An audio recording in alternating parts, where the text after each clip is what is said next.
Risk in the real world.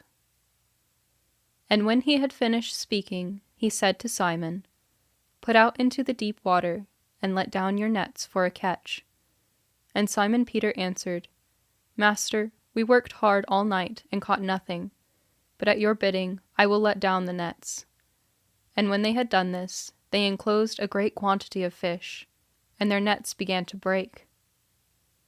Luke chapter 5, verses 4 through 7. Put out into the deep water. How many of us never take the time to really understand the significance of these words? We are too busy floating along and trying to stay in control on the shallow water to even think of putting out to the deep water. But why did Jesus tell the apostles to put out to the deep water? Simple. That's where the fish were. To understand why, you must understand the principles and the assumptions that the apostles were making. First, at this time, there were no motors.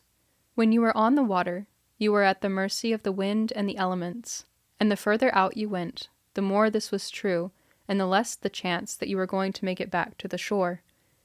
In fact, it was the fishermen who were the real risk-takers in Jesus' time. These were men who finessed the boundaries of safety just to do their jobs on an everyday basis. So when Jesus told Peter to put out into the deep water, Peter knew well what the deep water represented. Risk. Ultimate risk. Death if the winds caught the boat and they couldn't get back to the shore. The very act of obeying the command shows Peter's faith. What he couldn't know was what the Lord already did. Every other fisherman in the region had already fished in the shallow water. It was out in the deep that the overwhelming quantities of fish could be found. This lesson is no less true today, and was recently brought into focus for me in a very modern way. As a webmaster, one of my tasks is to get people to know my site exists. In doing this, I have taken several avenues, one of which is an ongoing link campaign. In layman's terms, this means going out surfing for hours, searching for sites to approach to ask if they would be willing to link to my site, and thus give surfers one more way to find me. It is a time-consuming and very often frustrating undertaking. Because I write inspirational romance, I try to contact sites that fit into one of the following categories: Christian, women, writing, and romance. Now, let's talk risk. On one side, I have people who are adamant about traditional values, family-friendly messages, and staunch, unbending Christianity. On the other side, I have romance sites, which often bend toward decidedly unchristian values. I find myself on the tightrope in between, wishing that both could understand how close they really are. In our society, we have unfortunately gotten the message that romance and God are mutually exclusive.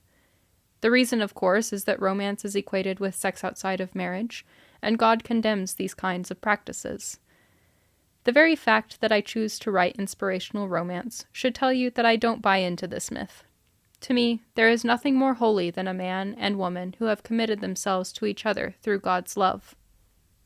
For this cause a man shall leave his father and mother, and shall cleave to his wife, and the two shall become one flesh. Ephesians chapter 5, verse 31.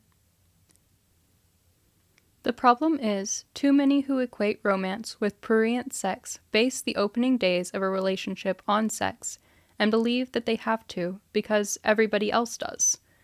Thus, no one puts God into the relationship until they are ready to get married. Then they want the big church wedding and the soul-fulfilling notion of standing before God and man to commit themselves to each other, although they haven't bothered to acknowledge God's presence in the relationship until that moment. And we wonder why the divorce rate is so high.